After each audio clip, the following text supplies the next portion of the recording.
जय श्री राम, जय बाबा साहब। मैं विक्रम कुमार बागड़े, राष्ट्र धर्म समाज का एक छोटा सा सेवक। अभी कुछ दिनों पहले सोशल मीडिया प्लेटफॉर्म पर, चाहे वो ट्विटर हो, फेसबुक हो, इंस्टाग्राम हो, एक वीडियो बहुत ज़्यादा वायरल हो रही थी, जिसमें एक पादरी एक छोटे बच्चे से ये बुलवाता है कि आपकी जो बहन है वो बचपन से नहीं बोल सकती थी, लेकिन आप जैसे यहाँ पर आए, यीशु की उसके ऊपर कृपा हुई और उसने अब बोलना शुरू कर दिया।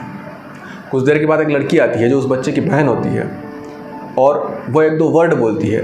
उसके बाद बैकग्राउंड में एक बहुत जोरदार आवाज़ में, बहुत ऊंची आवाज़ में म्यूज़िक बजता है, यशु यशु, और इस तरीके से सारे लोग चिल्ला उठते हैं, बच्चा डांस करने लग जाता है। दरअसल ये वीडियो पंजाब की थी और जब इस वीडियो के बारे में तहकीकात की गई तो ये पता चला कि ये वीडियो पूरी तरीके से स्क्रिप्टेड थी। अब स्क्रिप्टेड से मतलब जिस तरीके से हम टीवी पर एक फ़िल्म देखते हैं, टीवी पर आने वाले एड देखते हैं, सीरियल देखते हैं, उनका पूरा एक स्क्रिप्ट होता है, हर व्यक्ति का एक रोल होता है, उसी तरीके से ये एक वीडियो बनाई गई थी ईसाई मशीनरियों द्वारा। इसमें उस पादरी का एक रोल था, उस बच्ची का एक रोल था, उस लड़के का एक रोल था। ये एड क्यों बनाया गया था ईसाई मशीनरियों द्वारा? इस वीडियो को हर जगह पर हमने देखा, इसके ऊपर मीम्स भी बहुत सारे बने। हमने इसको गंभीरता से नहीं लिया। हमने इस वीडियो को देखकर, मतलब इसको देखकर हम हंसे, मैं भी हंसा, आप भी हंसे, लेकिन एक पहलू वो भी होता है कि हम इसको गंभीरता से लें। आप देखिए, कुछ साल पहले, ज़्यादा समय नहीं, 1.5-2 साल पहले महाराष्ट्र के पालघर में, याद है आपको, महाराष्ट्र के पालघर में साधु संतों की हत्या कर दी गई थी। वो जो भीड़ थी, जिस भीड़ ने उनको मारा था और जिस भीड़ की वजह से उनकी हत्या हो गई, वो भीड़ कौन थी? वो इसी तरीके से ईसाई मशीनरियों द्वारा वहाँ पर एक्टिविटीज़ कर करके उनको नफरती बना के सनातन धर्म के प्रति उनका धर्मांतरण किया गया था। वो धर्मांतरण की हुई वो भीड़ थी। और महाराष्ट्र और पंजाब ही नहीं, पूरे देश में, झारखंड, बिहार, राजस्थान, मध्य प्रदेश, हर जगह पर ईसाई मशीनरियों का एक जाल बिछा हुआ है।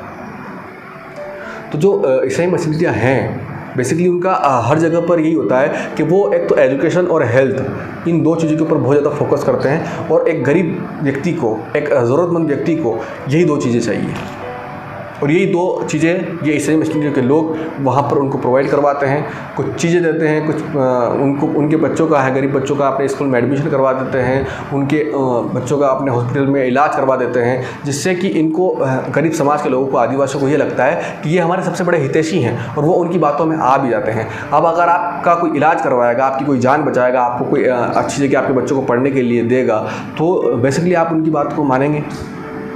बहुत सारे लोग ये बोलते हैं, मैं देखता हूँ ट्विटर, फेसबुक पर, कि कैसे लोग हैं 2 बोरी चावल के लिए, 1 कट्टे चावल के लिए बिक गए, एक बोरी गेहूं के लिए बिक गए। भाई, उनकी ज़रूरत 1 बोरी चावल जो है वो बहुत ज़्यादा है। जो गरीब है उसके लिए 1 कटोरी चावल भी बहुत ज़्यादा है, वो किसी सोने से कम नहीं। तुम बड़े हो, तुम अमीर हो, तुम्हारी ज़रूरत सोने चांदी की होगी, लेकिन वो भूखा है तो उसकी ज़रूरत 1 कटोरी चावल ही है। और वो 1 कटोरी चावल जो उसको समय पर लाकर दे दे, वो उसके लिए भगवान हो जाता है और वो उसकी बात मानने लग जाता है। तुम क्यों नहीं लेके जाते 1 बोरी चावल? तुम लेके जाओ ना 1 बोरी चावल। तुम उनके ऊपर, ठीक है, ईसाई मशीनरियाँ जो भी कर रही है, इस देश को बर्बाद कर रही है, तो वो किसके लिए कर रही है? हम उनको दोष क्यों दें? हम हमारी गलती देखें ना, कि हम नहीं कर रहे हैं, ईसाई मशीनरी जाके कर रही है, या जो चावल ले रहे हैं हम उनको गाली दे रहे हैं, जो धर्मांतरण कर रहा है हम उनको गाली दे रहे हैं। अरे क्यों कर रहे हैं? हमारे होते हुए कोई आकर धर्मांतरण कर जाए, हमारे लोगों का, हमारी जिम्मेदारी है ना कि हम हमारे भाई को, जो हमसे, अगर हम सक्षम हैं और हमारा भाई भूखा है और हमारे भाई के पास चीज़ें नहीं है और हमारे पास ज़रूरत से ज़्यादा है और वो पड़ी है, तो हम जाकर हमारे भाई को क्यों नहीं दें? तुम बोलते हो 1 बोरी चावल के लिए बिक गए, 1 बोरी चावल के लिए बिक गए। उनकी ज़रूरत 1 बोरी चावल है, उनके बच्चे भूखे हैं, 2 दिन से उनके बच्चों ने खाना नहीं खाया है, तो जो 1 बोरी चावल उनको लाकर देगा ना, वो उसको भगवान मानने लग जाएंगे। अगर तुम चाहते हो कि वो ईसाइयों को भगवान नहीं माने, इस्लामियों को भगवान नहीं माने, तो तुम 1 बोरी चावल लेकर उनके पास जाओ। ये तुम्हारी रिस्पॉन्सिबिलिटी बनती है, ये तुम्हारी जिम्मेदारी बनती है कि तुम उनके पास जाओ।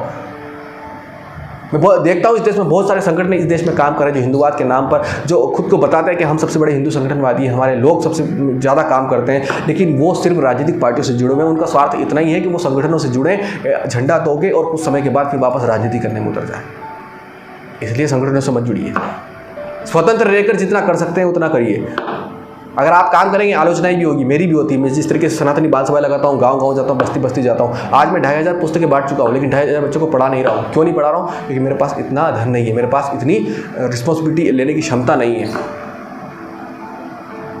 मैं उन बच्चों को सिर्फ किताबें नहीं दे सकता कि आप पढ़िए पढ़िए पढ़िए। मैं 5 जगह सनातनी बाल सभा लगा रहा हूँ ना, तो 5 जगह सनातनी जब बाल सभा लगती है तो जो भी सनातन पर्व के त्यौहार आते हैं मैं उन बच्चों के साथ वो त्यौहार बनाता हूँ। आप मेरी सोशल मीडिया प्लेटफॉर्म पर जाकर देख सकते हैं, मेरे यूट्यूब पर देख सकते हैं, हर चीज़ की मैंने वीडियो लगा रखी है। मेरे पास पैसा नहीं भी होता ना तो मैं लोगों से इधर उधर उधार लेके इधर लेके, मैंने कभी मेरे लिए स्वयं के लिए भीख नहीं मांगी लोगों से, लेकिन उन बच्चों के लिए मैं हर जगह जाकर बोलता हूँ।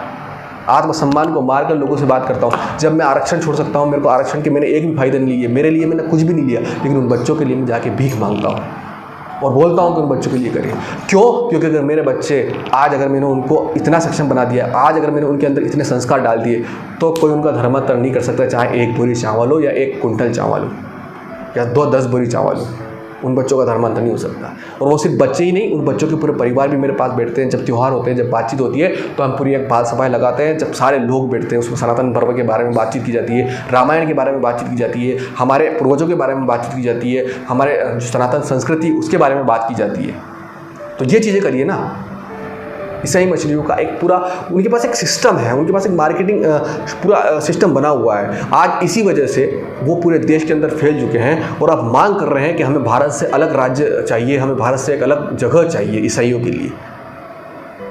देखिए हर तरह की गतिविधियाँ इस देश के अंदर हो रही हैं और उसमें ईसाई मछलियों का बहुत बड़ा रोल है। मैं मेरे क्षेत्र से जितना रोक सकता हूँ रोकने की प्रयास कर रहा हूँ। मैं 5 से 50 जगह बाल सभा लगाना चाहता हूँ, बहुत और आगे बढ़ना चाहता हूँ। मेरे पास हरियाणा से लोग हैं, महाराष्ट्र से लोग हैं, गुजरात से लोग हैं, राजस्थान से लोग हैं, वो भी करना चाहते हैं, लेकिन मैं अभी उन सबके लिए कुछ कर नहीं सकता। मेरे पास एक ऐसा इकोसिस्टम नहीं है। इस देश में कितने हिंदू लोग आते हैं, उनके बताते हैं कि हमारे पास ये है वो है, लेकिन मैं एक सवाल करना चाहता हूँ कि मेरा तो इतना सोशल मीडिया प्लेटफॉर्म पर बड़ा प्लेटफॉर्म नहीं है, लेकिन जिन लोगों का बड़ा प्लेटफॉर्म है, आखिर वो मेरे कामों को क्यों प्रमोट नहीं करते? आखिर वो मेरी वीडियो को क्यों प्रमोट नहीं करते? आखिर वो क्यों जो मैं काम राष्ट्र धर्म के लिए करता हूँ उसको रिट्वीट तक नहीं करते?